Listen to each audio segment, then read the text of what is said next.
Hello বন্ধুরা, কেমন আছেন সবাই? আশা করি সকলে ভালো আছে এবং সুস্থ আছে। আমি আল্লাহর মতে ভালো আছি এবং সুস্থ আছি। তো গত বছরে স্যামসাং এমন একটি ফোন নিয়ে এসেছিল যে ফোনটির নাম হচ্ছে স্যামসাং M51। তো সেই ফোনটির চাহিদা অনেক বেশি ছিল, এখনও সেই ফোনটির চাহিদা রয়েছে। সেই উদ্দেশ্যে স্যামসাং এবার নিয়ে এসেছে স্যামসাং M52। যাদের বাজেট কিনা 29,000 টাকা তাদের জন্য আজকের এই ফোনটি। তো ফোনটির ক্যামেরা কিরকম, গেমের উদ্দেশ্যে ভালো হবে কিনা আরো অনেক কিছু জানতে আশা করি পুরো ভিডিওটিতে আমার সঙ্গে থাকবেন। চলুন আর কথা না বাড়িয়ে ভিডিওটি শুরু করা যাক। আজ নিউজ 246 নতুন হয়ে আসছেন, অবশ্যই সাবস্ক্রাইব করে আমাদের পাশে থাকুন। তো প্রথমে আমরা বলবো স্যামসাং M51। তো ফোনটির ডিসপ্লে 6.7 ইঞ্চ, যা কিনা 1 হাতে অনায়াসে চালানো যাবে। ফোনটির ক্যামেরা দিকে লক্ষ্য করলে ক্যামেরা খুবই ভালো। আর ফোনটি 128GB RAM, 6GB 128GB Rome এবং 6GB র্যাম। আর হচ্ছে 128GB রোম, 8GB র্যাম। ফোনটি মূলত দুই রকম ভেরিয়েন্টের, 128GB রোম এবং 6GB র্যাম, 128GB রোম এবং 8GB র্যাম।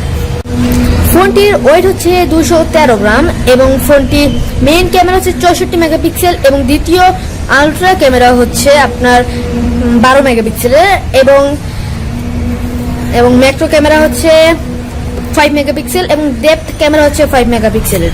তো ক্যামেরা দিকে লক্ষ্য করে ক্যামেরা পারফরমেন্স খুবই ভালো। আমার মনে হয় ক্যামেরা পারফরমেন্স খুবই ভালো। সে অনুযায়ী এবারও স্যামসাং M52 এই ফোনটিতেও ক্যামেরা অনেক ভালো, এটার থেকে হালকা একটু বেটার। ফোনটির সেলফি ক্যামেরা হচ্ছে 32 মেগাপিক্সেলের এবং সবসময়ের মতো 3.5mm জ্যাক এবং ফোনটির ব্যাটারি ব্যাকআপ হচ্ছে 7000 mAh ব্যাটারি ব্যাকআপ। আমরা সাধারণত গেমিং ফোনেও কিন্তু 6000 mAh ব্যাটারি ওপরে পাই না। তো স্যামসাং এই ফোনগুলোতে 7000 mAh ব্যাটারি ব্যাকআপ দিয়েছে, তো মোটামুটি ঠিক আছে একটি ফোনের জন্য। 7000 mAh ব্যাটারি ব্যাকআপ এবং 25 ওয়াটের একটি চার্জার, যা কিনা এই রকম ফোনের জন্য ঠিক আছে, মানে এই ধরনের ফোনের জন্য এই চার্জারটা ঠিক আছে। 25 ওয়াটের এই চার্জারটা এরকম ফোনের জন্য ঠিক আছে। এই ফোনটির কালার হচ্ছে 3টি, ব্ল্যাক, ব্লু এন্ড হোয়াইট। ফোনটি লঞ্চ করেছে 2020 সালের আগস্টের 4 তারিখে এবং বাজারে এসেছে 2020 সালের সেপ্টেম্বরের 11 তারিখে। ফোনটির প্রাইস হচ্ছে 33,990 টাকা। তো এই ফোনটি আপনাদের কাছে কেমন লাগলো অবশ্যই কমেন্ট বক্সে জানাবেন। আর এই ফোনটি মোটামুটি গেমের জন্য পারফেক্ট, এত ভালো না গেমের জন্য। যারা সুপার গেমিং খেলেন তাদের জন্য এই ফোনটি নয় আমার মতে।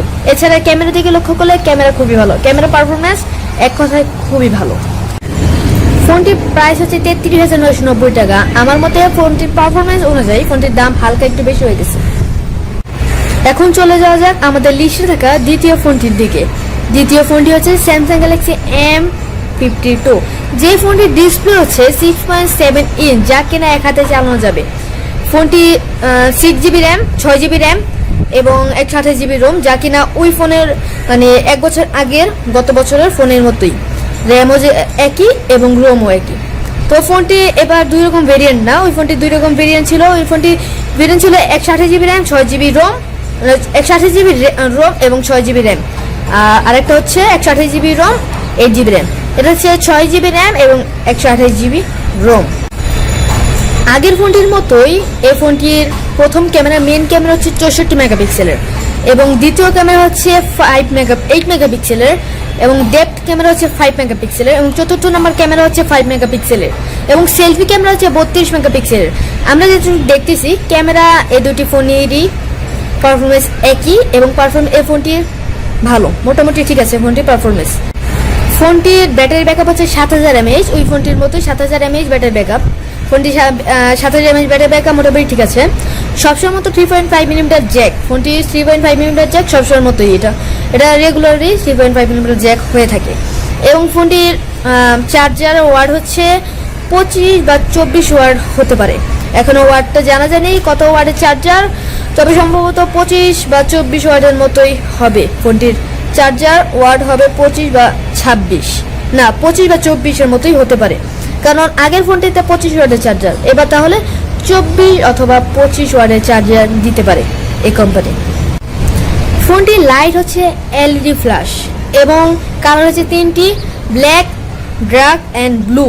3টি কালারই মানে এক কথায় খুবই সুন্দর। 3টি কালার দেখতে খুবই সুন্দর এক কথায় এই 3টি কালার। এই ফোনের কালার 3টি এবং গত বছরের ফোনের কালারও 3টি ছিল, ব্ল্যাক, ব্লু অ্যান্ড হোয়াইট এবং এই ফোনটির কালার হচ্ছে ব্ল্যাক, ব্লু অ্যান্ড ডার্ক।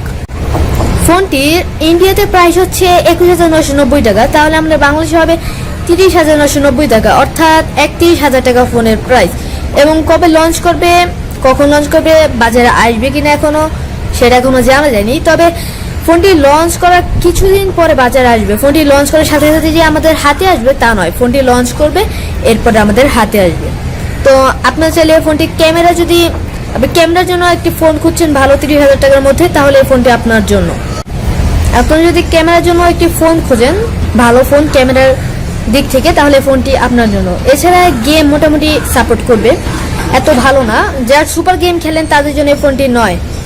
গত বছরের ফোনটি তো সুপার গেমিং যারা খেলবেন তাদের জন্য নয়, এবছরের ফোনটি তো যারা সুপার গেমিং খেলবেন, অনেক বেশি গেম খেলবেন, তাদের জন্য এই ফোনটি নয়। এছাড়া টুকটাক হঠাৎ একটা গেম খেললাম, এই জন্য এই মোবাইলটি পারফেক্ট। হঠাৎ একটি গেম খেলবেন তাহলে এত সমস্যা দিবে না ফোনটিতে। এছাড়া মোবাইলটিতে পাবজি, ফ্রি ফায়ার মোটামুটি ঠিক আছে, এত ভালো না। আমরা যেমন দেখেছিলাম গেমিং ফোনে গেম ভালো হয়, ক্যামেরার দিক এত ভালো হয় না। তো এবার ক্যামেরা ফোনে গেমও এতটা ভালো হবে না আমার মতে। আপনাদের এই দুটি ফোনের মধ্যে কোন ফোনটি ভালো লেগেছে অবশ্যই কমেন্ট বক্সে কমেন্ট করে জানাবেন। আজকের জন্য ছিল এইটুকুই। যদি ভিডিওটি ভালো লেগে থাকে তাহলে একটি লাইক ও সাবস্ক্রাইব করে আমাদের পাশে থাকুন। দেখা হচ্ছে নেক্সট ভিডিওতে। ততক্ষণের জন্য ভালো থাকুন, সুস্থ থাকুন। আল্লাহ হাফেজ, ধন্যবাদ।